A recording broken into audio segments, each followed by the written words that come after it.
Oremos juntos.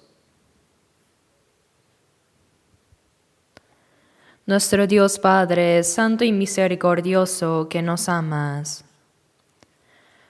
Tuviste compasión de nosotros que estábamos lejos de ti caminando en pecado. Y el Señor Jesús tomó sobre sí la maldición y el juicio que nosotros debíamos recibir. Y con su preciosa sangre derramada lavó nuestros pecados para siempre y nos salvó sin ningún mérito de nuestra parte. Te agradecemos por esta gracia tan grande. Ahora nosotros, los redimidos por la preciosa sangre del Señor, nos reunimos delante de ti para aprender tu palabra y tener comunión en esta santa congregación que está con el Señor. Te damos gracias por esto, Dios. En esta hora también pedimos que el Señor nos acompañe y nos cuide a cada uno de nosotros. Con la mano misericordiosa de Dios, sostén más a cada persona. Y si hay alguien entre nosotros que aún no ha comprendido claramente la gracia de Dios, por favor abre su corazón para que verdaderamente comprenda la grande y maravillosa gracia de Dios y pueda recibir la salvación. Te pido, Señor, que cada uno de nosotros sea más lleno de tu palabra, gracia y el poder del Espíritu Santo. Oramos para que el Señor nos fortalezca con sabiduría y poder para que podamos vivir dignamente como hijos de Dios sin vergüenza.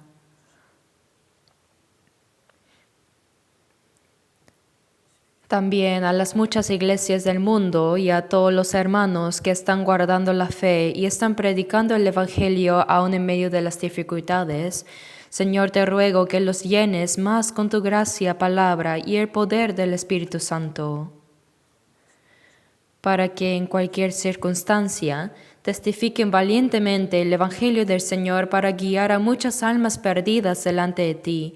Guíalos, Señor, para que sean salvos.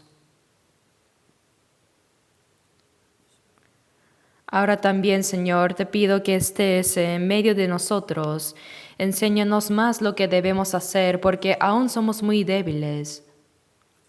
Aún hay muchas cosas en nosotros que no son dignas ante los ojos de Dios. Por eso, Señor, con tu gracia, palabra y el poder del Espíritu Santo, te pido que nos sostengas más y haznos más perfectos para que podamos caminar sin vergüenza como hijos de Dios. Haznos personas dignas de recibir la alabanza, gloria y honor delante del Señor que vendrá pronto. Señor, que nos das la palabra necesaria según el tiempo adecuado y que nos enseñas el camino que debemos andar, en este momento también enséñanos más la santa voluntad de Dios que deseas manifestarnos y lo que debemos hacer y cómo debemos caminar. Todo esto hemos orado en el nombre de nuestro Señor Jesucristo. Amén.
말씀과 같았던 이 말씀입니다. 내 생명입니다.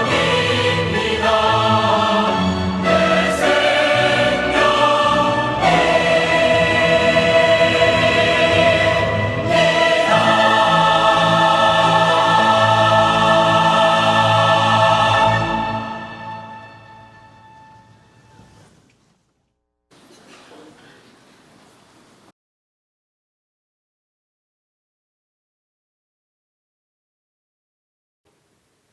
Busquemos juntos en la Biblia.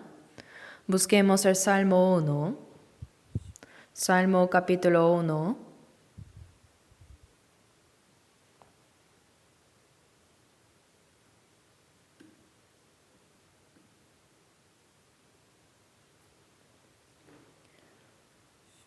Salmo 1. Si lo tienen, desde el versículo 1 hasta el 6, leamos juntos lentamente. Bienaventurado el varón que no anduvo en consejo de malos, ni estuvo en camino de pecadores, ni en silla de escarnecedores se ha sentado, sino que en la ley de Jehová está su delicia, y en su ley medita de día y de noche. Será como árbol plantado junto a corrientes de aguas, que da su fruto en su tiempo y su hoja no cae, y todo lo que hace prosperará. No así los malos, que son como el tamo que arrebata el viento. Por tanto, no se levantarán los malos en el juicio, ni los pecadores en la congregación de los justos, porque Jehová conoce el camino de los justos, mas la senda de los malos perecerá. El jueves pasado tuvimos la reunión de preparación para el retiro en nuestro centro de retiro. Realmente se reunieron muchos hermanos de todo el país. Participaron tantas personas que no pudieron entrar todas en el auditorio principal. Entonces el resto probablemente participaron también a través del video transmitido desde otro salón.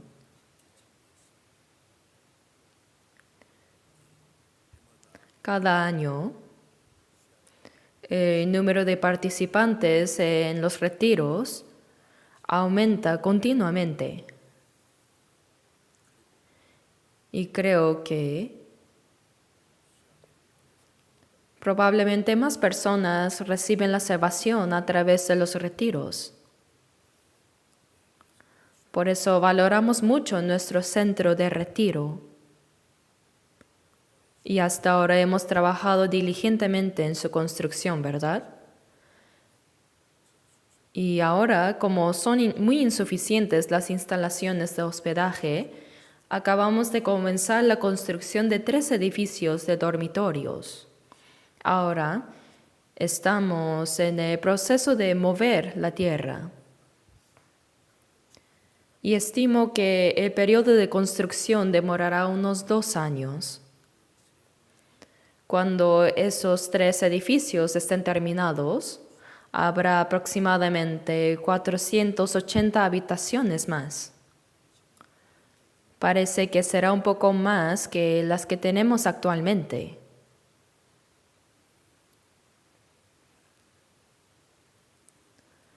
De verdad, hemos comenzado un proyecto muy grande.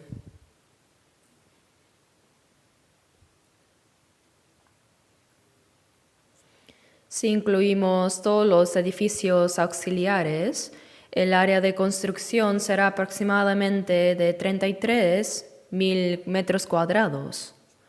Y el costo de construcción, ya que estos costos han disparado últimamente, se estima que se superarán los 60,000 millones de wones para esta obra. Aún así, las iglesias de todo el país están participando juntas e impulsando esto.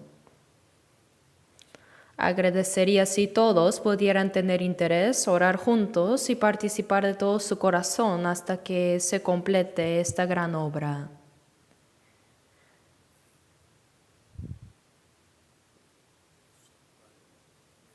A través del centro de retiro no solo realizamos retiros de seminarios, sino que nos reunimos desde todo el país para tener comunión, educación, retiro de evangelistas, retiros de primavera y especialmente realizamos 7 veces el retiro de verano y cada vez se reúnen más de 10,000 personas.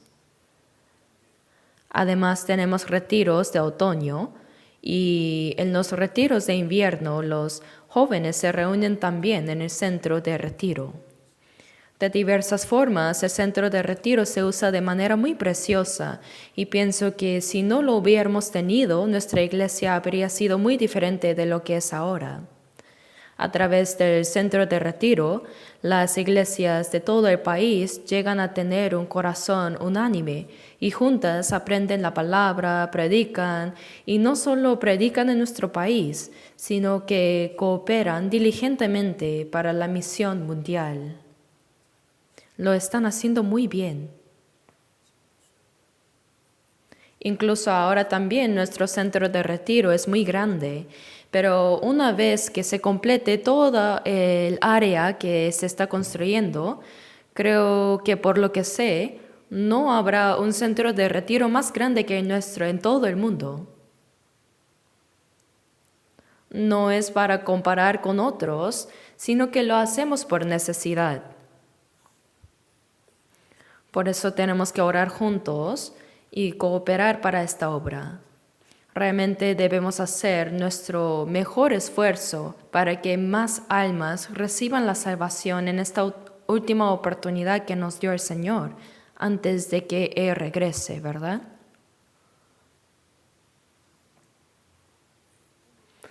Hoy quisiera hablar con las palabras del Salmo 1 bajo el título El camino del verdadero cristiano. Probablemente no podré hablar de todas las palabras de este salmo hoy, pero trataré de hablar según el tiempo lo permita. Como saben, gran parte de los salmos fue escrita por el rey de Israel. Por el rey Israel David. David era una persona que cantaba, usaba bien los instrumentos musicales, también escribía poesías. Y no solo vivió una vida de fe distinguida confiando en Dios diligentemente, sino que también mostró bien su fe en estos salmos.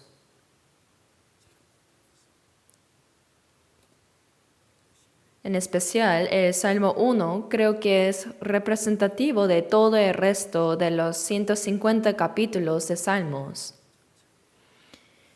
Y creo que la mayoría del contenido de este libro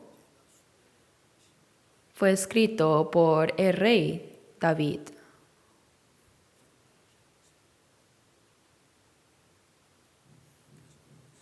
Por eso hoy, aunque las palabras del Salmo 1 quizá las conozcan bien ya, aún así su contenido es un poco difícil. A primera vista es así. Por eso vamos a estudiar profundamente palabra por palabra y recibir juntos las enseñanzas de la palabra de Dios a través de este salmo. Primero vamos a ver versículo 1. En el capítulo 1, versículo 1 dice, bienaventurado el varón. ¿Quién sería esta persona bienaventurada? Esta bienaventuranza no es la que habla la gente del mundo. Los hombres consideran como bienaventuranza el ser ricos, sobresalir más que otros, vivir una vida lujosa, comer bien, vestirse bien y parecer lujosos ante los demás. Eso piensan. Sin embargo, la bienaventuranza de la que habla Dios, por supuesto, no es esa. Entonces, la persona bienaventurada, en una palabra, son los cristianos que han comprendido la gracia de Dios, han nacido de nuevo y han recibido la salvación. Ellos son los bienaventurados. A los cristianos Dios los llama bienaventurados.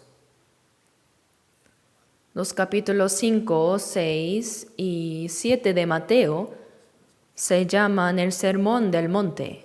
Son una larga palabra que Jesús habló en la montaña. Y en el capítulo 5, versículo 3, también habla sobre las personas bienaventuradas. Dice, bienaventurados los pobres en espíritu, porque de ellos es el reino de los cielos. Por otro lado, lo que la gente mundana considera bienaventuranza es completamente diferente. Ellos dicen que las personas ricas son las bienaventuradas, pero Jesús dijo que los pobres, especialmente los pobres de espíritu, son los bienaventurados. Aquí, porque de ellos es el reino de los cielos, significa que esas personas pobres de espíritu podrán ser salvas. Pueden ir al cielo. Dios llama a los pobres para hacerlos ricos en fe, y a los pobres se les predica el Evangelio. Hay muchas palabras así, y pensemos, entre nosotros que estamos reunidos aquí también, quizá no hay personas tan ricas. Los muy ricos no vienen a estos lugares, porque ya están ocupados yendo a divertirse, yendo a jugar golf, o están enloquecidos por disfrutarse carnalmente. Es cierto, si la carne es rica, los hombres no piensan en el alma. Y si son ricos en este mundo, tampoco piensan en el problema del mundo venidero.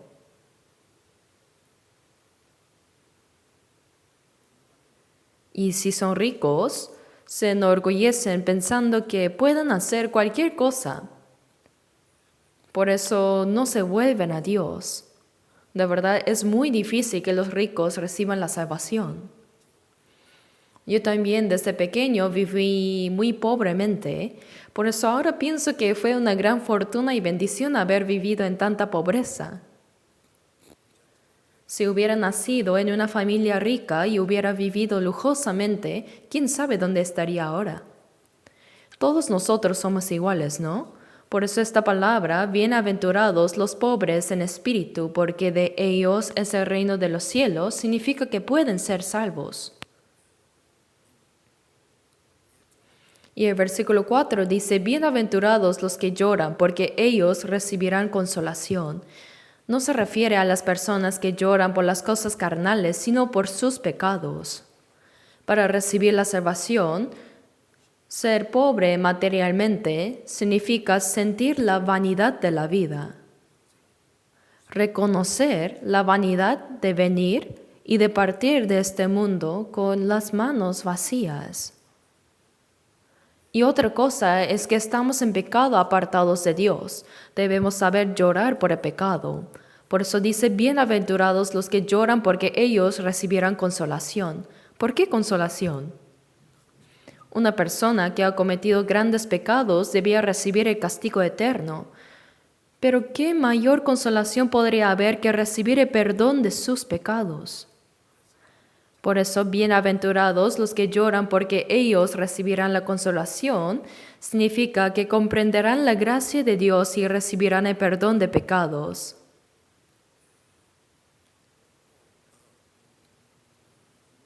También, bienaventurados los mansos, porque ellos recibirán la tierra por heredad.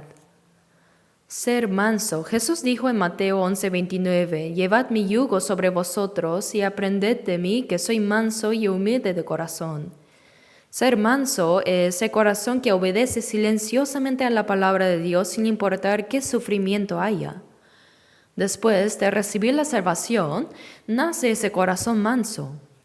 El corazón que obedece calladamente a la palabra de Dios. Que ellos recibirán la tierra no significa que recibirán algún terreno en este mundo, sino recibir esa herencia eterna en el cielo. Y Mateo 5:7 dice, bienaventurados los misericordiosos, porque ellos alcanzarán misericordia. Aquel que ha recibido la misericordia y compasión del Señor por la gracia de Dios, también puede ser misericordioso con otros, ¿cierto? Ser misericordioso es anhelar salvar a las personas que aún están en pecado. El anhelo de predicarles el Evangelio de la gracia de Dios. Y también el corazón de mostrar misericordia a las personas salvadas que aún tienen la fe débil. Es ese corazón. Bienaventurados los misericordiosos, porque ellos alcanzarán misericordia. Si somos misericordiosos con los demás, recibiremos una mayor misericordia de parte de Dios. Y bienaventurados los de limpio corazón, porque ellos verán a Dios. Ahora, después de ser salvos, el corazón va cambiando poco a poco por la palabra de Dios y por el Espíritu. Así, el corazón que era más engañoso que todas las cosas y perverso se vuelve muy limpio. El corazón se vuelve puro, y con ese corazón puro verán a Dios, dice. Quiere decir que se abrirán nuestros ojos espirituales. Incluso las personas que aprenden la Biblia, si tienen el corazón lleno de restricciones, no pueden ver la Biblia. Bienaventurados los de limpio corazón, porque ellos verán a Dios. Se refiere a comprender la verdad de Dios a través de esta palabra. Y bienaventurados los pacificadores, porque ellos serán llamados hijos de Dios. Ahora los salvos tienen paz con Dios, ¿no? Éramos enemigos de Dios hasta que se logró la reconciliación a través de la muerte de Jesús en la cruz. Las personas que han logrado la reconciliación con Dios no solo hacen el trabajo de pacificar guiando a otras almas delante del Señor, sino que también es necesario que haya paz entre los mismos salvos. Hacer la paz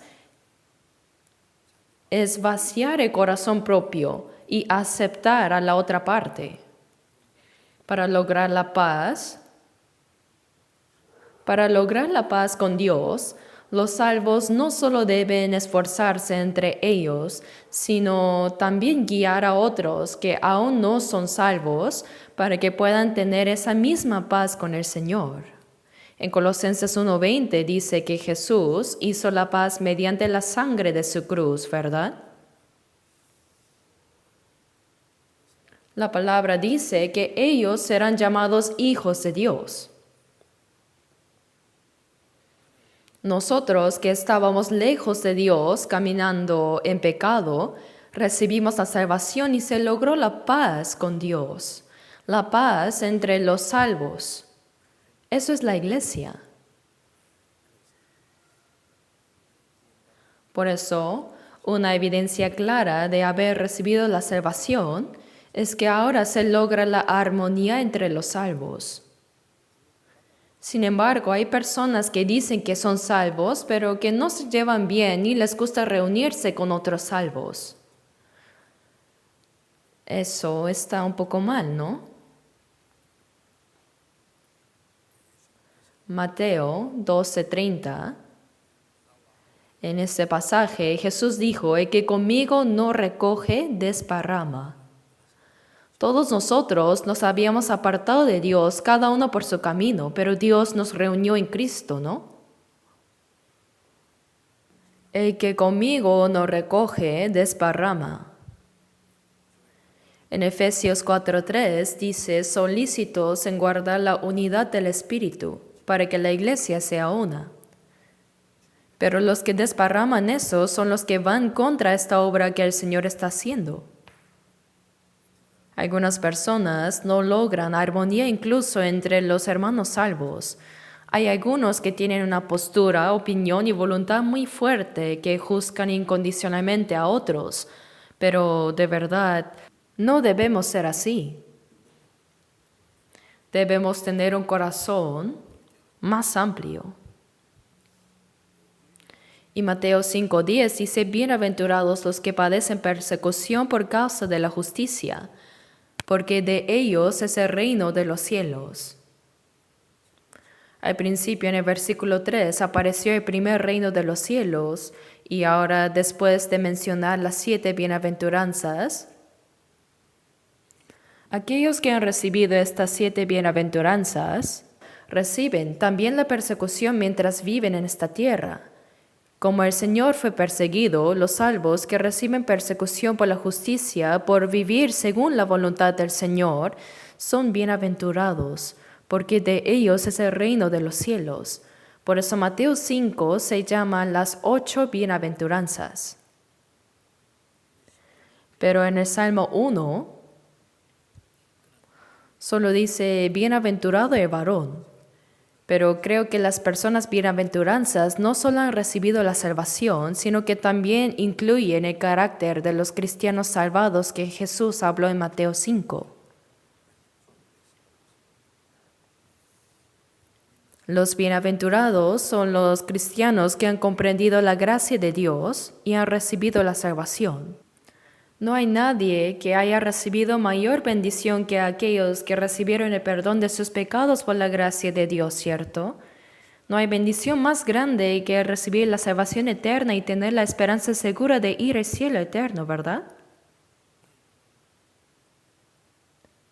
En los himnos que cantamos en Navidad dice, al mundo paz nació Jesús, para darnos bendición, para darnos bendición. ¿Qué bendición vino a darnos? Siempre piensan en bendiciones carnales. Dicen que si creen en Jesús serán benditos. Por eso ahora mucha gente cree en el Señor. Pero en el proceso de creer, desean tanto recibir las bendiciones carnales.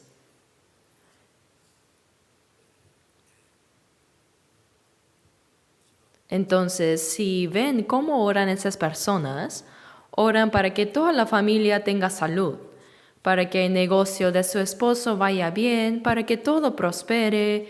Esperan las bendiciones que la gente del mundo desea. Sin embargo, las bendiciones de los salvos, por supuesto, no son esas.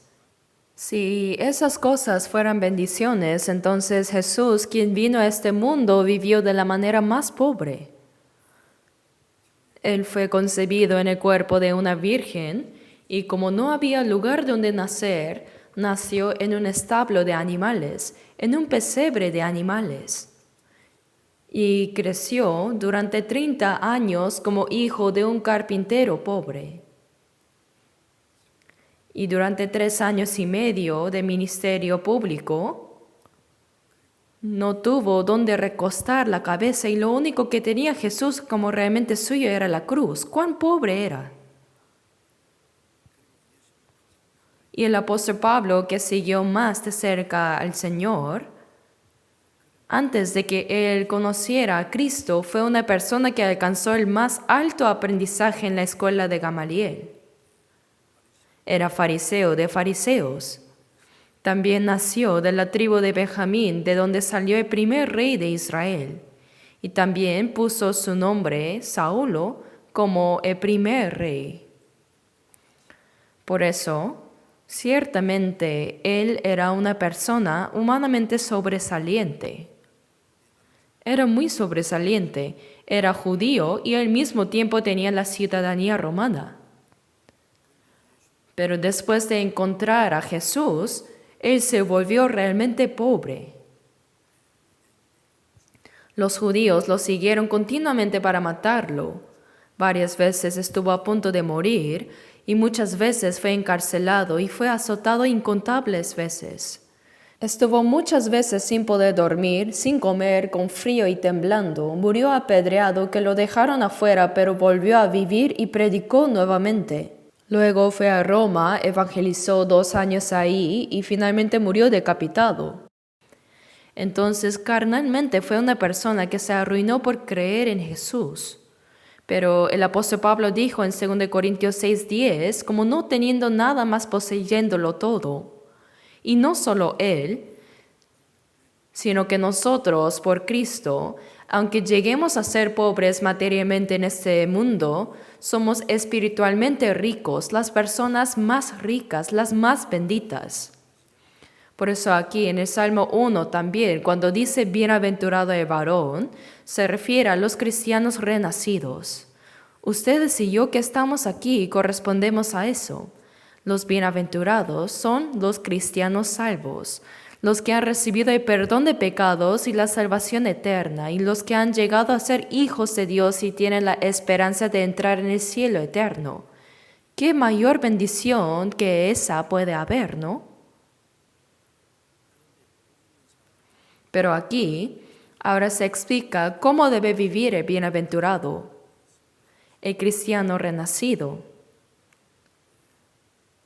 En simples palabras, la persona bienaventurada no anda en consejo de malos, ¿verdad? Dice, no anduve en consejo de malos, no lo sigue. ¿Quiénes son los malos? En la Biblia, el ser más malvado es el diablo, ¿no? En Isaías 14:12 vemos que el arcángel Lucifer, con un tercio de todos los ángeles que le pertenecían, desafió a Dios. Quiso llegar a ser como Dios y por eso fue expulsado de la presencia de Dios. Y en Mateo 25:41 dice, apartaos de mí, malditos, al fuego eterno preparado para el diablo y sus ángeles. Satanás y el diablo se refieren al mismo ser. Y junto con él fueron expulsados también sus ángeles, un tercio de los ángeles, el diablo y sus ángeles. Ellos son los ángeles expulsados. Dice aquí que preparó el infierno eterno para ellos. Pero no es que cayeron al infierno directamente, sino que aunque su destino ya está decidido, Dios los soltó por un poco de tiempo. ¿Por qué? Para usarlos. En Proverbios 16:4 vemos que dice, todas las cosas ha hecho Jehová para sí mismo y aún al impío para el día malo. Realmente Dios usa apropiadamente todas las cosas que están en este mundo, pero que también use al impío, eso es un poco difícil de entender, ¿no? También usa al diablo. ¿Y cómo lo usará?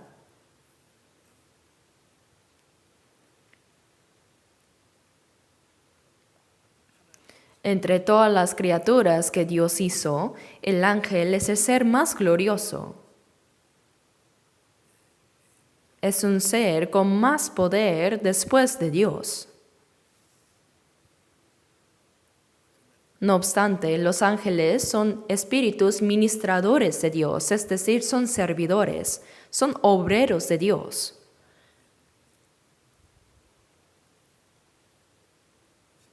El ángel jamás puede llegar a ser hijo de Dios. Tampoco puede ser la esposa de Cristo. Además, Jesús no murió en la cruz por los ángeles caídos. No les perdona sus pecados. Si el ángel cae una vez, eso es el fin. Ya está preparado el infierno eterno para ellos. Pero antes de enviarlos al infierno, Dios los usa. ¿De qué manera? ¿De qué manera los usa? El propósito por el cual Dios creó al hombre y a los ángeles son completamente diferentes. Dios hizo al hombre para que llegaran a ser como Él, conforme a la imagen de Dios. En Génesis 1:27 dice que Dios creó al hombre a su imagen. Varón y hembra los creó, es decir, hizo a Adán y Eva. Dios los creó a su imagen, obviamente esto se refiere al Espíritu.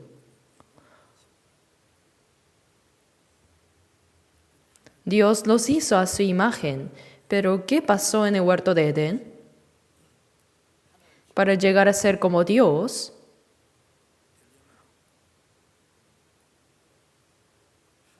uno debe tener la vida eterna como Él, debe entrar en la gloria de Dios, debe subir a la misma posición gloriosa que Dios. Dios los hizo conforme a su imagen para que llegaran a ser como Él. Pero en el huerto de Edén, Adán y Eva fueron muy desválidos. Pues, aunque fueron creados a la imagen de Dios, para obtener la vida eterna, para ir al cielo, para ser hijos de Dios y para ser objeto del amor de Dios, lastimosamente ahora no es así. Ahora es un ser incompleto. ¿Por qué? Pues para obtener esa gloria de llegar a ser como Dios, debían pasar por una prueba. Llegar a ser como Dios no es algo que simplemente se le da, sino que uno mismo debe obtener esa gloria, debe pasar por la prueba. ¿Qué prueba? Debe vencer la prueba de este diablo Satanás que fue expulsado por haber querido ser como Dios. Eso es lo que Dios determinó. Por eso no envió al diablo de frente al infierno, sino que lo usa para este fin. En Génesis 1, vemos que Dios en el primer día hizo la luz y vio que la luz era buena. Y el segundo día hizo la expansión. La expansión es una gruesa capa de nubes que se divide en las aguas debajo y sobre la expansión. Las aguas debajo de la expansión se convirtieron en el mar y las que estaban sobre cubrían transparentemente la tierra. Esa expansión es el cielo que vemos, donde vuelan las aves y donde pueden volar los aviones. Pero cuando hizo esa expansión, no se menciona la palabra y vio Dios que era bueno. De ahí, desde el tercer día, dice era bueno, hasta el último día dice y vio Dios que era bueno. Pero ¿por qué no se menciona nada en el segundo día? Es porque cayó el diablo al aire y se estableció ahí. Por eso Efesios 2:2 dice príncipe de la potestad del aire, y Efesios 6:12 huestes espirituales de maldad en las regiones celestes. El diablo se estableció ahí. Por eso no pudo parecer bueno ante Dios. Y después hizo a Adán, ¿verdad? Adán, aunque fue hecho a la imagen de Dios para obtener la vida eterna y para llegar a ser el compañero del amor y el Hijo de Dios, todavía era un ser incompleto. Todavía era incompleto, pues debía pasar por una prueba. ¿Qué prueba? Debía vencer la prueba de este diablo Satanás que fue expulsado por haber querido llegar a ser como Dios. Solo así podía ser como Dios. Para este propósito, Dios soltó al diablo. Aunque no era visible a los ojos de Adán, Dios veía al diablo en el huerto del Edén. Satanás fue expulsado por haber querido ser como Dios, pero ahora, como iba a dar esa posición que él tanto anhelaba al hombre, cuán enfurecido habría estado. Por eso estaba al acecho para apartar al hombre de Dios, para llevarlo al lugar donde él iría, al infierno. Por eso estaba acechando. Y Dios le dio al diablo una manera para probar a Adán. Dios lo permitió. El diablo tampoco puede hacer nada sin el permiso de Dios. Dios le dejó probar a Adán. ¿Y en qué consistía esa prueba? En el huerto del Edén estaba el árbol de la vida y el árbol de la ciencia del bien y del mal, ¿no? Si uno come del árbol de la vida, vive para siempre, llega a ser como Dios. Por el contrario, si come del árbol de la ciencia del bien y del mal, muere. Es expulsado de la presencia de Dios y va al infierno, así como el diablo. Entonces, en el huerto del Edén, el hombre creado a la imagen de Dios fue puesto en prueba entre Dios y el diablo. Podía obedecer la palabra de Dios o traicionar la palabra de su creador y escuchar al diablo. Si vencía la tentación del diablo y obedecía la palabra de Dios, llegaría a ser como Dios. Mientras que si desobedecía y aceptaba la mentira del diablo, llegaría a ser como el diablo e iría al infierno con él. Así, el ser humano tenía el libre albedrío de escoger por sí mismo.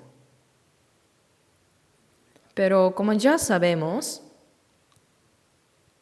Adán escogió mal, cayó en esa prueba.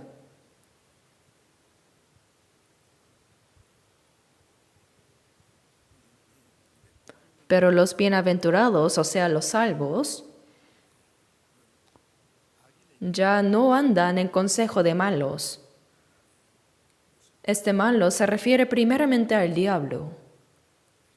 En la oración que el Señor enseñó en Mateo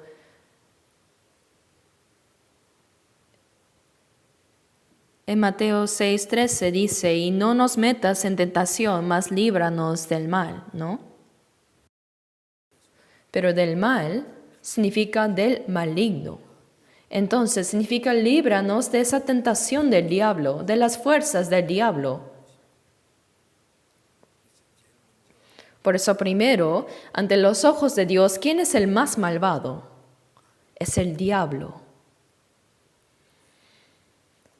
Los cristianos salvos ahora ya no deben caer en esa tentación del diablo. No deben seguir al diablo. No deben seguir el consejo de los malos, el engaño de Satanás, ¿no? Es engaño, no hay que caer en ello. Pero el hombre, como Adán desobedeció y cayó, todas las personas nacidas en Adán son pecadores desde su nacimiento. Se cortó la comunicación con Dios.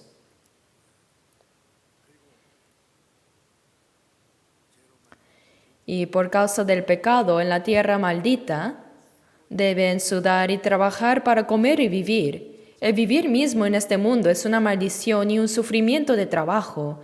A la mujer le dio el dolor de concebir y con dolor dará a luz sus hijos.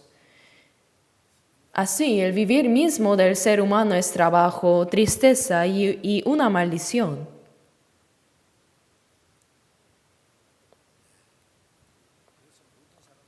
Por eso todas las personas desde el inicio nacen como pecadores en Adán y heredan directamente esa naturaleza corrompida. Entonces, ¿qué es ese consejo de malos? Es la naturaleza vieja que el diablo plantó en el hombre. La persona bienaventurada no anda en consejo de malos, no cae en la tentación de Satanás. No vive siguiendo la naturaleza vieja corrompida. Entonces, el malo primeramente se refiere al diablo y al mismo tiempo no piensen solo en la gente cruel de este mundo, sino que la naturaleza vieja que está en mí, esa es lo malo también. Es la naturaleza vieja y corrompida que el diablo sembró. Los bienaventurados, es decir, los hijos de Dios que nacieron de nuevo,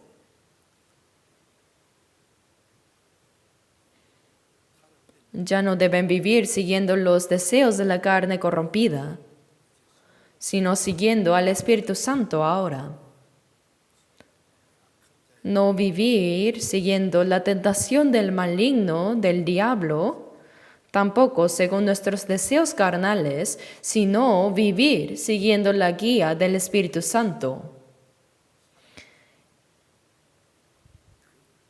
Ese consejo de malos es la naturaleza vieja que Satanás sembró en nosotros. y al mismo tiempo es la astucia malvada del hombre. Está diciendo que no debemos andar en eso.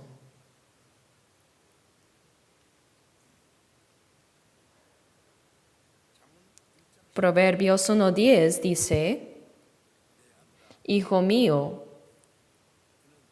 si los pecadores te quisieren engañar, no consientas. Hijo mío, no sigas el consejo de los malvados. No lo sigas, está diciendo eso. Nosotros, los salvos, somos hijos de Dios, ¿verdad?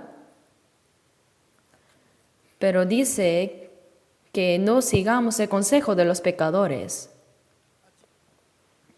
Aunque seamos salvos, aún queda esa naturaleza vieja. Sería bueno si desapareciera por completo, pero a través de la palabra y el Espíritu vamos siendo transformados poco a poco. Ser transformado significa que la naturaleza vieja gradualmente desaparece. Y en mí, la naturaleza de Cristo, la divinidad de Dios, poco a poco se va formando. Sí, el corazón cambia. Por eso, aunque sean salvos, si aún no han crecido en la fe, tienen esa naturaleza, la disposición de pecar. Eso es el consejo de malos. ¿Me dejo entender? ¿Dónde está el consejo de malos? En mí. No señalen solo al diablo allá, ni piensen solo en los malvados de este mundo, sino que la naturaleza vieja que está en nosotros, esa es el consejo de malos. Hermanos, no debemos seguir ni comportarnos según el consejo de malos. La persona salva ahora debe vivir siguiendo al Espíritu Santo, siguiendo la palabra de Dios. Y no según esa naturaleza vieja, esa naturaleza pecaminosa caída que Satanás dio.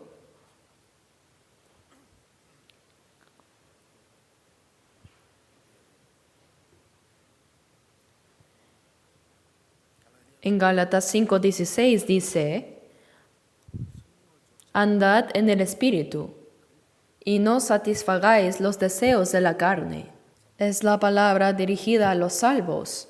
Andad en el Espíritu, y no satisfagáis los deseos de la carne. No vivan siguiendo su naturaleza caída. Pero si vemos en el versículo 17, en los salvos luchan el Espíritu y el deseo de la carne, los dos. Los deseos de la carne aún quedan, y son contrarios al del Espíritu y se oponen. Contrario significa opuesto. En inglés se dice against. De todos modos se oponen, se resisten. El deseo de la carne se opone al Espíritu y el deseo del Espíritu a los de la carne. Dice, y estos se oponen entre sí para que no hagáis lo que quisierais. Un salvo ahora, a través de la palabra, sabe cuál es la voluntad de Dios, aprende. Tiene el deseo ardiente de hacer la voluntad de Dios, ese corazón que le da el Espíritu. Pero como todavía queda la naturaleza vieja, ésta se opone al deseo del Espíritu, se resiste. Cuando la persona salva aprende la palabra, dice, sí, gracias. Debo vivir conforme a la palabra de Dios. Debo vivir conforme a la voluntad del Señor, que siempre se cumpla su voluntad. Tiene ese corazón, si no lo tuviera sería mentira. Algo estaría mal. Pero la cuestión es si realmente vive siguiendo la palabra de Dios o no. Después de terminar la palabra, y al salir por la puerta del salón principal, ese corazón que tenía cuando escuchaba la palabra, ese corazón que quería obedecer a Dios, poco a poco desaparece. Y bajando las escaleras, piensa, ¿acaso sí o sí debo obedecer? Bueno, yo tengo mis circunstancias y vivo conforme a la palabra, habrá sufrimientos y dificultades. Y así sale afuera. Y alguien pasa vestido con ropa elegante y piensa, wow, qué bonito. De ahí pasa un auto nuevo y lujoso. Dice, qué chévere. Envidia y piensa que lo que hacen las personas del mundo son tan buenos. Eso es ser engañado. Eso es el consejo de malos. Deben pensar bien en esto. Este mundo está lleno de pecados. Cuando venimos a la iglesia, se despierta en nosotros el deseo de aprender la palabra de Dios y vivir conforme a ella, pero cuando salimos al mundo, las cosas en él vuelven a tentar nuestro corazón. Por eso terminamos desviando nuestra mirada de la voluntad de Dios. Busquemos un momento Romanos capítulo 8.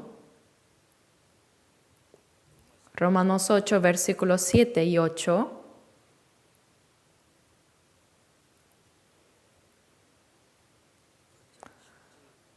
Romanos 8, versículos 7 y 8. Leamos juntos. Por cuanto los designios de la carne son enemistad contra Dios, porque no se sujetan a la ley de Dios, ni tampoco pueden, y los que viven según la carne no pueden agradar a Dios. Los designios, es decir, los pensamientos de la carne, son enemistad contra Dios. Incluso los salvos aún conservan pensamientos carnales. Ese viejo carácter que no ha sido transformado. El pensamiento carnal es enemigo de Dios. Antes de la salvación, claro que éramos enemigos. Pero aún tras ser salvos, eso permanece todavía, va en contra de Dios.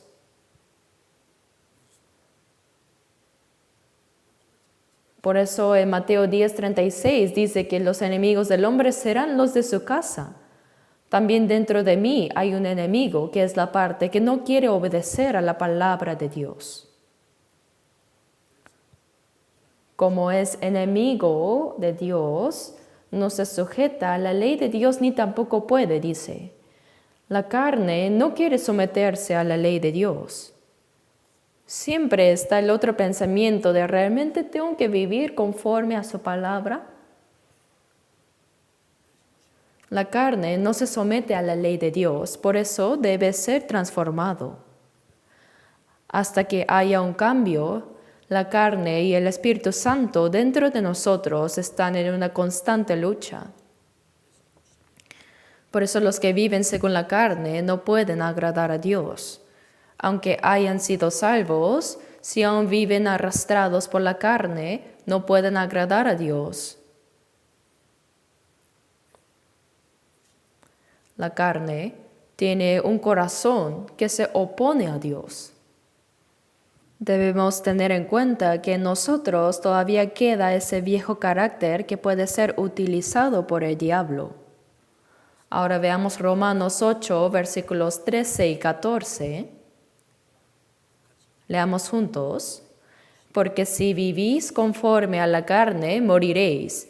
Mas si por el Espíritu hacéis morir las obras de la carne, viviréis. Porque todos los que son guiados por el Espíritu de Dios, estos son hijos de Dios. Si vivís conforme a la carne, moriréis. Esta es una expresión muy radical, ¿no?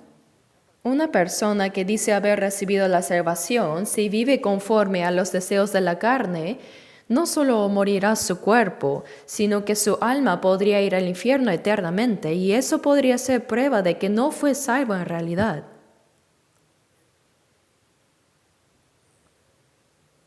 No debemos vivir conforme a la carne. Si seguimos viviendo así, incluso una persona salva pero cuya fe aún no ha madurado, vivirá vacilando entre seguir la carne o seguir al Espíritu Santo, pero poco a poco debe ir transformándose. ¿Hasta cuándo van a seguir así? Pero si una persona que dice que es salva vive como alguien que no es salvo, es decir, si vive conforme a la carne, la expresión moriréis significa que irá al infierno sin falta.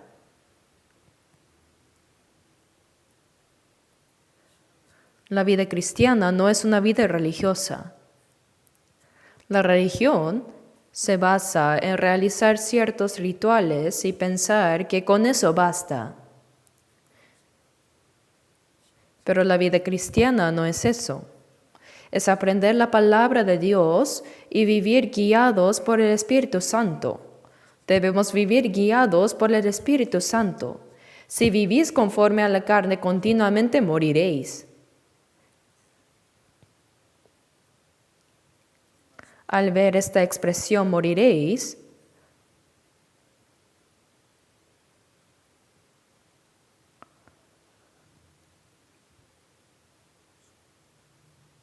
realmente es una palabra aterradora. Es muy temible. Pensándolo bien,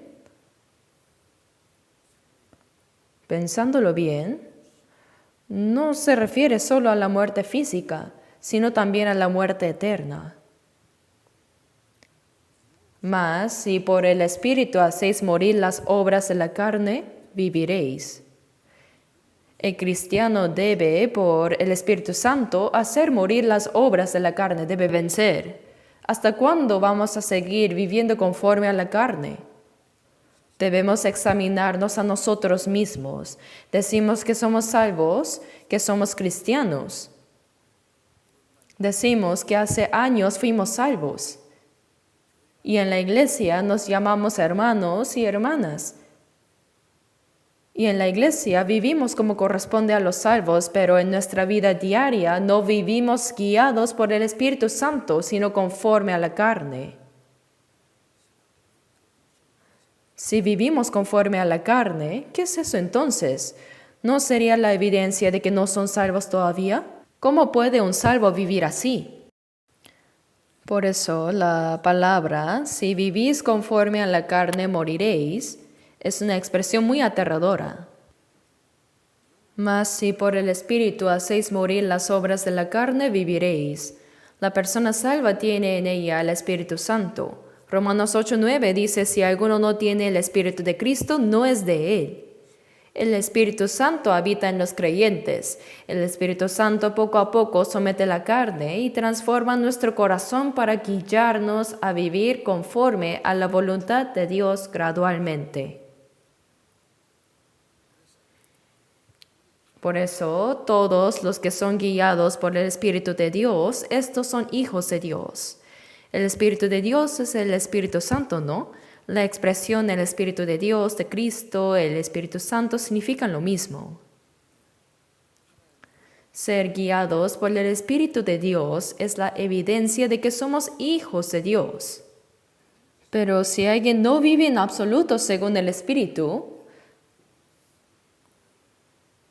por más que diga con palabras que es cristiano y que ha sido salvo, en realidad no vive de esa manera. Entonces es falso, ¿no es así? Es un cristiano falso.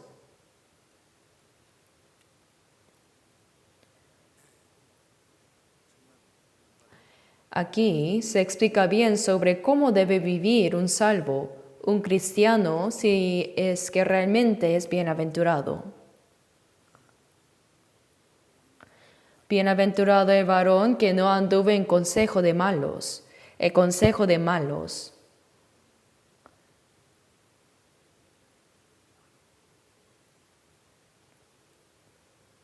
Este mundo está lleno de pecadores.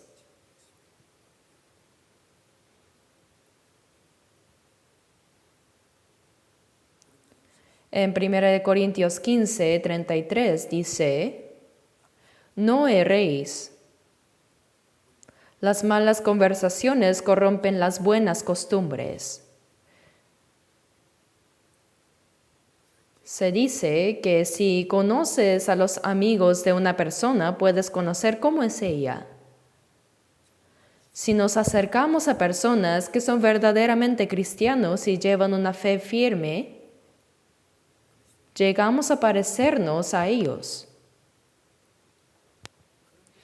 Pero si nos sigue gustando estar más con los amigos del mundo que los hermanos en Cristo, quiere decir que su dirección espiritual está allá con ellos. Debemos alejarnos de las malas conversaciones. Debemos ser tajantes. Después de recibir la salvación, hay ciertas relaciones que se deben dejar. Claro que hay que buscar oportunidades para predicar a esas personas también, pero con los amigos que no creen, con los amigos de mala influencia, debemos cortar completamente la relación con las malas compañías. Cortar tajantemente. De lo contrario, como dice la Biblia, las malas conversaciones corrompen las buenas costumbres, nos harán tropezar en nuestra vida cristiana. Por eso la Biblia dice que no nos dejemos engañar.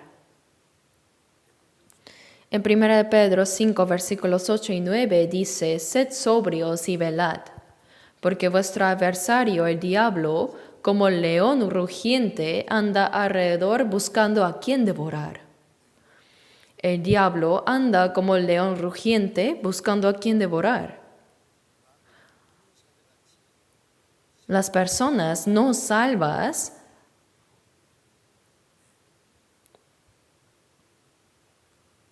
las que viven conforme a la carne, es como si ya estuvieran dentro del vientre del diablo.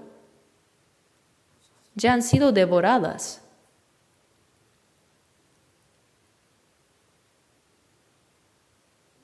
El diablo, como león rugiente, busca a quien devorar. Aunque no puede quitar la salvación a los salvos, sí puede arruinar su vida cristiana. Hay que tener eso bien en claro.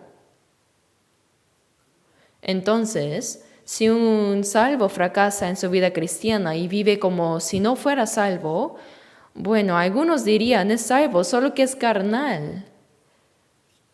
Pero no sé, habría que ver si realmente es salvo o no.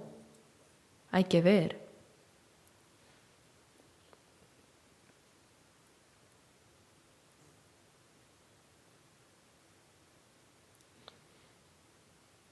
Por eso dice,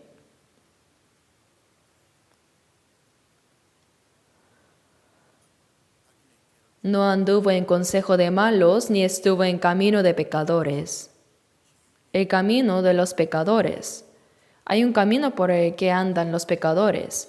En Mateo 7, versículos 13 y 14 dice, «Entrad por la puerta estrecha, porque ancha es la puerta y espacioso el camino que lleva a la perdición, y muchos son los que entran por ella, porque estrecha es la puerta y angosto el camino que lleva a la vida, y pocos son los que la hallan».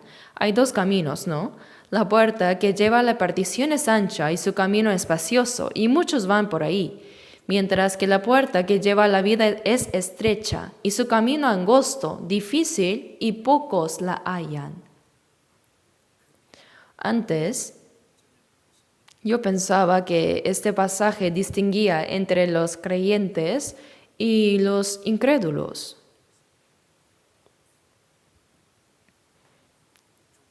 Los que entran en la puerta angosta son pocos. Que los salvos y los que creen en Jesús son pocos. Y muchos van por el camino ancho, porque su puerta es ancha y espacioso el camino. En sí, no está mal esa interpretación, es válida, pero al mirar más profundamente este pasaje, no está simplemente dividiendo a los creyentes e incrédulos, sino que incluso entre los creyentes hay dos tipos de personas. Más adelante, Mateo 7:21 dice, «No todo el que me dice Señor, Señor entrará en el reino de los cielos, sino el que hace la voluntad de mi Padre que está en los cielos». El que dice Señor, Señor es un creyente. Sería maravilloso si todos los que dicen Señor, Señor entraran al cielo. Pero dice claramente que no todo el que dice eso entrará. Incluso dice que algunos profetizaron en su nombre, echaron fuera demonios y realizaron muchos milagros. Pero el Señor les respondió, «Nunca os conocí, apartados de mí, hacedores de maldad».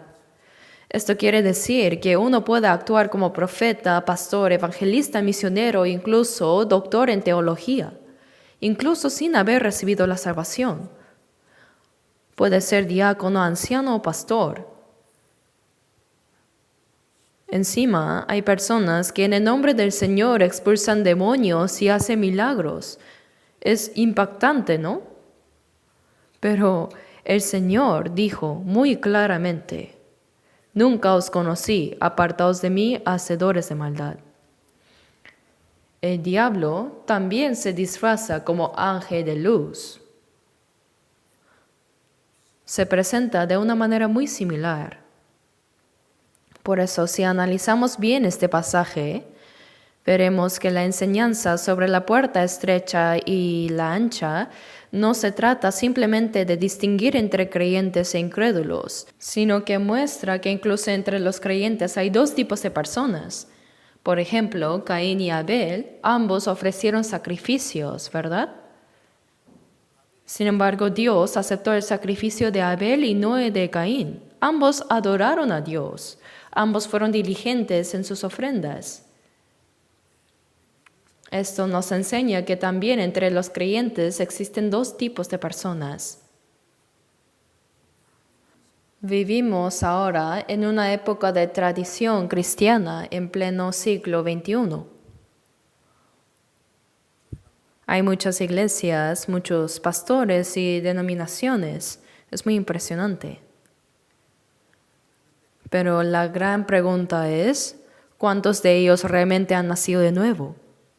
En Lucas 13:24 el Señor dijo: esforzaos a entrar por la puerta angosta, porque os digo que muchos procurarán entrar y no podrán.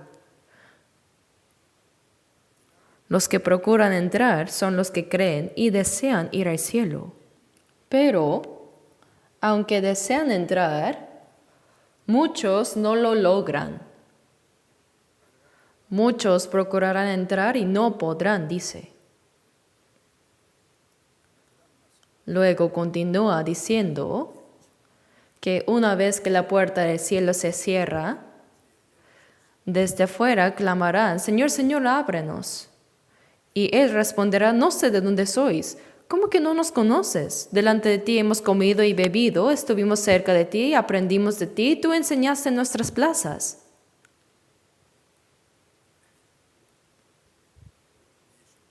Pero Jesús respondió: no sé de dónde sois, apartaos de mí, todos vosotros hacedores de maldad. Es muy sorprendente, ¿no? Hoy en día hay muchísimos cristianos. Recientemente estuve en Estados Unidos. Visité Nueva York, nuestro retiro en Kentucky y también Washington. Y mientras viajábamos en carro vi innumerables iglesias por el camino. Algunas eran muy grandes e impresionantes. Qué bueno sería que todas esas personas fueran realmente salvas.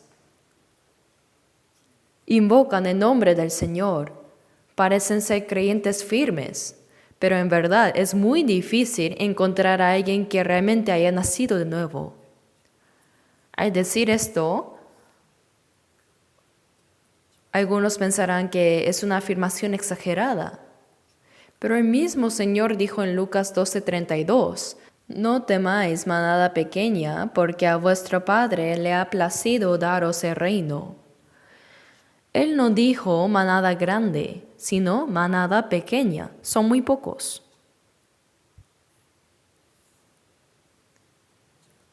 Y lo que más temo es que, en nuestra iglesia, probablemente en porcentaje habrá muchos renacidos. Creo que serán pocos los falsos creyentes entre nosotros. Lo ideal sería que todos pudieran ir al cielo, pero todo el 100% no lo sé. Es difícil esperar un 100% de salvos realmente, lo siento mucho. Por eso debemos estar despiertos espiritualmente. Como estamos rodeados de creyentes salvos, no debemos ser como quienes mezclan el dinero falso con el verdadero para aprovecharse. No hay que caer en eso.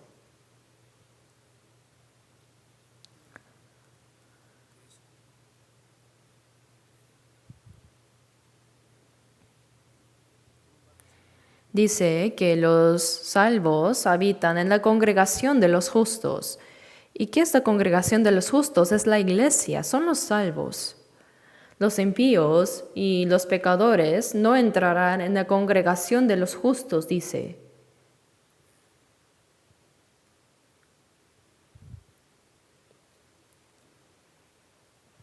Quienes han sido salvos por la abundante gracia de Dios, los cristianos salvos, están dentro de ese grupo santo, la congregación de los justos. No andan con los que practican la maldad. No están en la congregación de los impíos. Congregación se refiere a una multitud. En Isaías 53:6 dice: todos nosotros nos descarriamos como ovejas, cada cual se apartó por su camino. Dios es el pastor y nosotros las ovejas. Pero una oveja que se aleja del pastor no le sigue a él, sino que va por su propio camino. Así que como ovejas descarriadas, tomamos caminos errados, viviendo según nuestro propio egoísmo y deseos. Y si se sigue por ese camino hasta el final, el destino es el infierno. Por eso, en Hechos 1:25, después de que Judas vendiera a Jesús por 30 piezas de plata y se suicidara, los 12 discípulos se reunieron para escoger a otro apóstol para ocupar su lugar. Tenían que escoger a uno. En la oración que ellos hicieron, dijeron: cayó Judas por transgresión para irse a su propio lugar. Si uno va hasta el final, a su propio lugar, el destino será el infierno.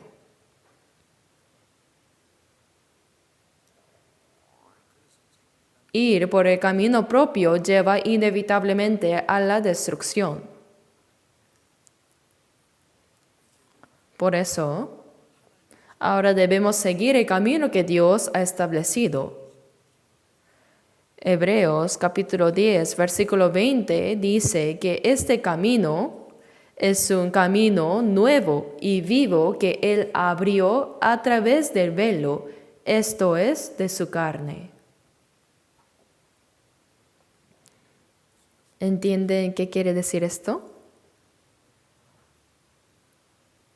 Cuando Jesús murió en la cruz, el velo del templo en Jerusalén se rasgó de arriba abajo así. ¿Qué era el velo? El velo separaba el lugar santo del lugar santísimo. El lugar santísimo era donde habitaba Dios, el lugar más sagrado. Y en el otro lado, en el lugar santo, estaban los que servían. Los israelíes, en el día de la expiación, el 10 del mes séptimo, llevaban la sangre de animales como corderos, cabras o becerros, entraban al lugar santísimo, rociaban la sangre para expiar sus pecados del año, oraban y salían, luego esperaban hasta el próximo día de expiación. Pero cuando Jesús murió, el velo se rasgó de arriba abajo, lo cual significa que ya no hay barrera entre Dios y el hombre. Dice, camino nuevo y vivo que Él abrió a través del velo, esto es, de su carne. Cuando el cuerpo físico de Jesús fue entregado, el velo se rompió. La enemistad se quebró. Cuando Jesús estaba en la cruz, lo atravesaron con una lanza en el costado y de su corazón brotaron sangre y agua. En ese momento se abrió la puerta del cielo. Se derribó el muro que separaba al hombre de Dios. Entonces, el velo se refiere al cuerpo de Jesús. A través de su muerte física, Jesús abrió un camino nuevo y vivo hacia Dios. Y en el Salmos 23:3 dice, confortará mi alma, me guiará por sendas de justicia por amor de su nombre. Confortar el alma es darnos la salvación, ¿no? Y luego dice que nos guía por sendas de justicia por amor de su nombre. A los salvos, Dios los guía por caminos de justicia. Así que bienaventurado el varón que no anduvo en consejo de malos, ni estuvo en camino de pecadores, ni en silla de escarnecedores se ha sentado. ¿Quiénes son los escarnecedores? Son los orgullosos que rechazan la palabra de Dios. Incluso un salvo puede convertirse en escarnecedor si, a pesar de conocer la palabra de Dios, dice, sé lo que dice, pero no puedo vivir así yo. No quiero. ¿Qué es eso? Es arrogancia y desobediencia. ¿No es así? Debemos obedecer la palabra de Dios.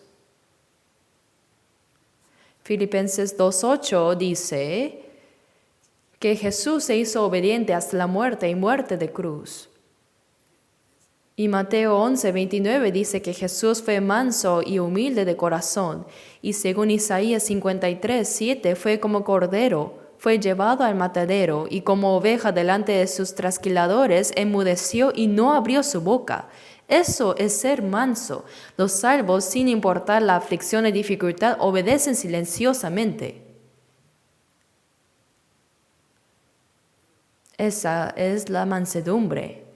Por eso, un escarnecedor es alguien que conoce la palabra de Dios, pero no la pone en práctica y vive según su propio deseo. Eso es ser soberbio y ser escarnecedor. No debemos sentarnos en silla de escarnecedores, debemos levantarnos de ahí, ¿cierto? A veces se nos llama arrogantes y desobedientes porque, conociendo la palabra, no la practicamos. Entonces, no debemos permanecer en ese lugar, sino levantarnos y volvernos a Dios.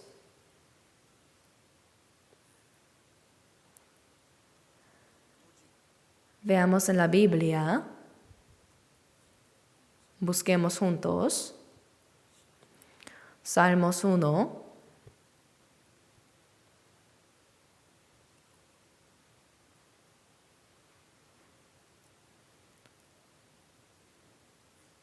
Leamos juntos Salmos 1, versículos 1 y 2. Bienaventurado el varón que no anduvo en consejo de malos, ni estuvo en camino de pecadores, ni en silla de escarnecedores se ha sentado, sino que en la ley de Jehová está su delicia, y en su ley medita de día y de noche.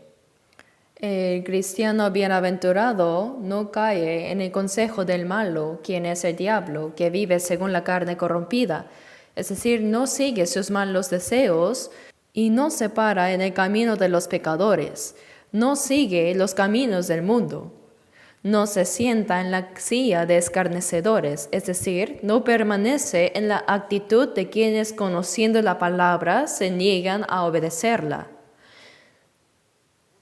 sino que se deleita en la ley de Jehová. Aquí ley no se refiere a los 10 mandamientos, sino a toda la palabra de Dios. Dice, en la ley de Jehová está su delicia, y en su ley medita de día y de noche. Meditar es pensar profundamente en la palabra de Dios en todo momento, que sea de día o de noche.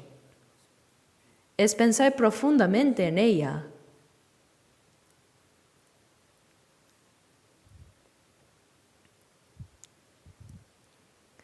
Realmente, ¿cuánto nos deleitamos en la palabra de Dios? En Salmo 119, versículos 15 y 16 dice, en tus mandamientos meditaré, consideraré tus caminos, me regocijaré en tus estatutos, no me olvidaré de tus palabras. En tus mandamientos meditaré, consideraré tus caminos, me regocijaré en tus estatutos, No me olvidaré de tus palabras. Amar aprender la palabra de Dios. Amar leerla, oírla, memorizarla y practicarla. ¿De verdad lo disfrutamos así?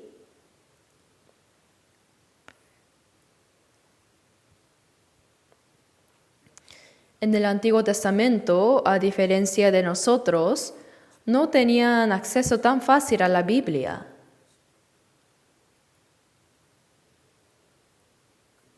Pero ahora tenemos el privilegio de aprender tanto el Antiguo como el Nuevo Testamento y vivir en obediencia a la palabra. Es una bendición muy grande, pero si con todo ese conocimiento no actuamos, no sirve de nada. Meditar significa pensar profundamente. Comparar mi vida con la palabra y vivir conforme a ella. Proverbios 3:6 dice, reconócelo en todos tus caminos y Él enderezará tus veredas. Reconocer a Dios en todos nuestros caminos es reflejarnos en la palabra y vivir según su palabra. Eso es reconocerlo. Si no lo hacemos, no lo estamos reconociendo. Si decimos, la Biblia dice eso, pero no quiero vivir así, entonces eso no es reconocer a Dios.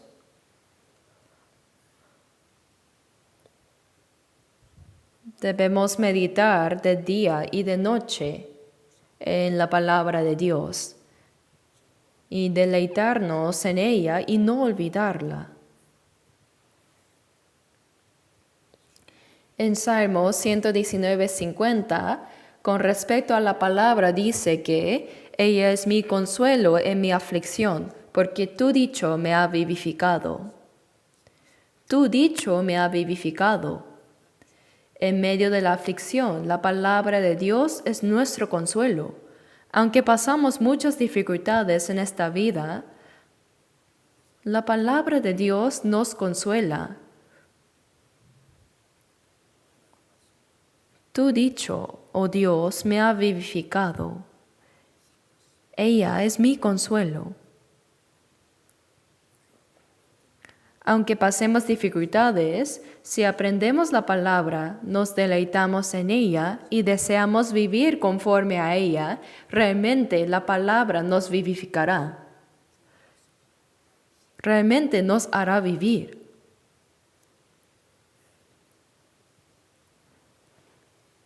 Veamos otro pasaje, Salmo 119. Salmo 119.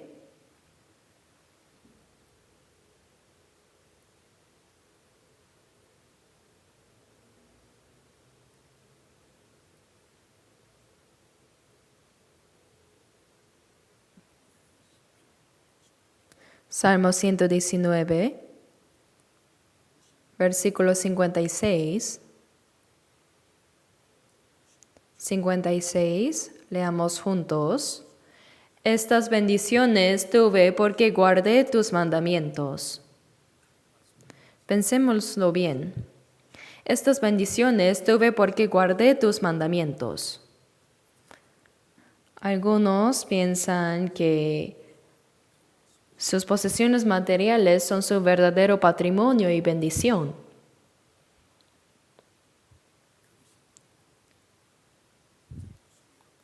Creen que eso es suyo.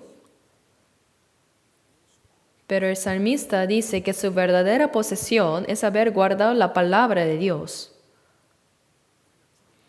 Dijo que el Señor recompensará según nuestras obras. Mateo 16:27 dice que pagará a cada uno conforme a sus obras.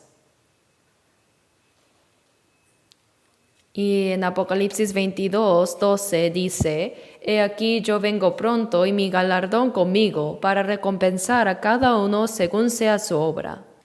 Aunque ahora no tengamos nada, si obedecemos su palabra, eso es nuestra posesión.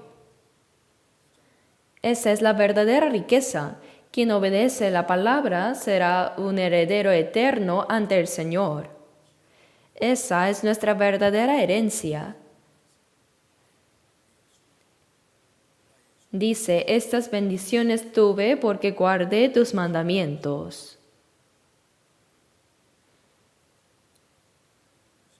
Leamos también Salmo 119, 60.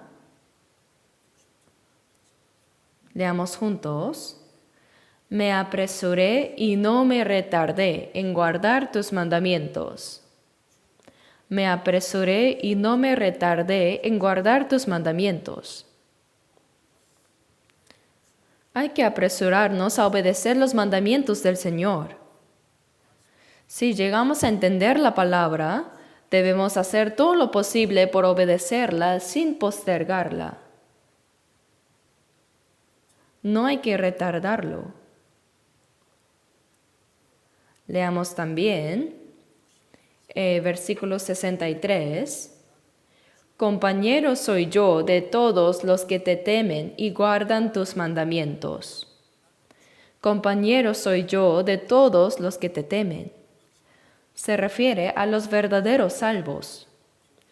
Compañero soy yo de todos los que te temen y guardan tus mandamientos. Pensemos con qué tipo de personas nos relacionamos. No debemos tener demasiada intimidad con quienes no tienen relación con Dios. Por negocios o para predicar el Evangelio, puede que necesitemos relacionarnos con ellos. Pero nuestros verdaderos amigos deben ser los que temen al Señor y obedecen su palabra.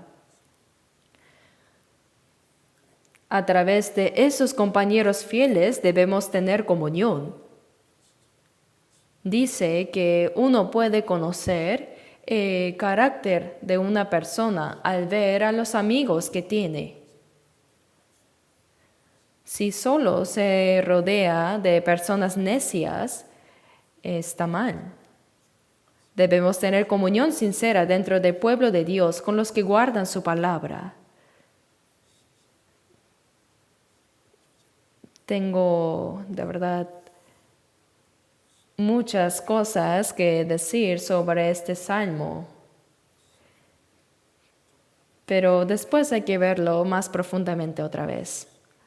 Estamos viendo ahora Salmo 119. Este capítulo es el más largo de toda la Biblia.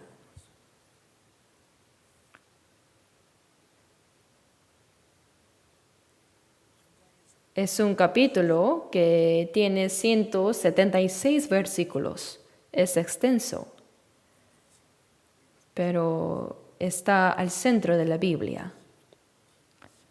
Por eso cuando tengan tiempo, lean detenidamente Salmo 119.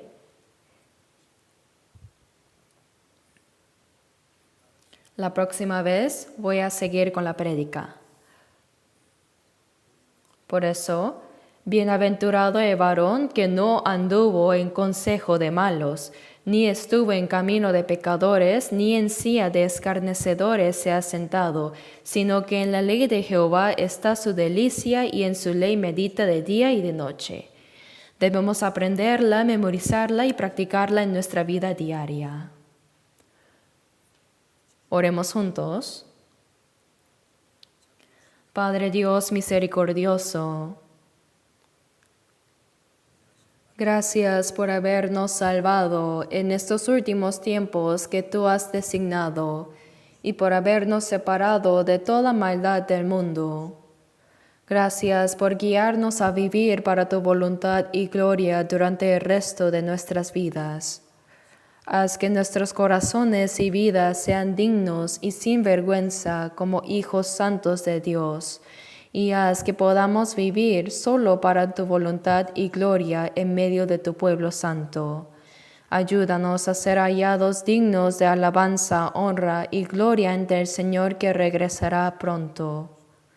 Corrige con tu palabra todo lo que esté mal en nuestra vida y dirige nuestra vida restante conforme a solo tu voluntad. Todo esto hemos orado en el nombre de nuestro Señor Jesús.